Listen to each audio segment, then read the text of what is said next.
பேட்டை சுற்றி இருக்கக்கூடிய 50 கிலோமீட்டர் பாருங்க, ஸ்ரீராம பெருமானுக்கு மிக நெருக்கமாக இருக்கக்கூடிய பகுதி. எங்கேயும் கூட தமிழகத்தில், இந்தியாவில் எந்த ஒரு பகுதியும் இவ்வளவு நெருக்கமாக ஸ்ரீராம பெருமானை கொண்டாட முடியாது. ஸ்ரீராம பெருமான் வனவாசத்தில் இருந்த பொழுதும் சரி, சீதா பிராட்டியை அங்கிருந்து இலங்கைக்கு, இப்ப இருக்கக்கூடிய இலங்கை, அங்கிருந்து திரும்ப கூட்டிக் கொண்டு வருவதற்காக ஸ்ரீராம பெருமான் இங்கிருந்து வேள்வியோடு சென்ற பொழுதும் சரி, இந்த முத்துப்பேட்டை சுற்றி இருக்கக்கூடிய பகுதியை பாருங்க. கோவிலூர் என்கின்ற பகுதியை நாம் அழைக்கின்றோம். இது திரு உசத்தான மந்திரபூஷீஸ்வரர் ஆலயமா இருக்கு. ஸ்ரீராம பெருமான் இங்கிருந்து ராமசேதுவை கட்டி இலங்கைக்கு செல்வதற்கு முன்பு இந்த பகுதிக்கு வந்து மந்திர உபசேதம் இங்கதான் வாங்குறாருங்க ஐயா. உசாவி என்பது அவருடைய காதுல கேட்ட மந்திர உபசேதம்.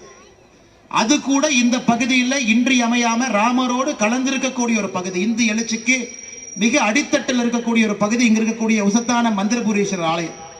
அடுத்து பாருங்க, ஸ்ரீராம பெருமாள் இருக்கக்கூடிய ஜாம்பவான் பேரு கொண்ட ஜாம்பவான் ஓடை கிராமம், அதுவும் இங்கே இருக்குதுங்க. அதுவும் வந்து ராமாயணத்துக்கு மிக நெருக்கமாக தொடர்பில் இருக்கக்கூடிய ஒரு பகுதி.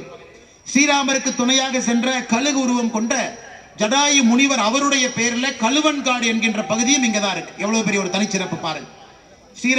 ஸ்ரீராமர் அவர்கள் ராமசேது பாலம் கட்டுவதற்கு முன்பாக இங்கே வந்து விநாயக பெருமானை தரிசனம் செய்கிறார். கற்பகநாதர், கற்ப விநாயகர் ரெண்டு பேர்த்தையும் தரிசனம் பண்றாங்க.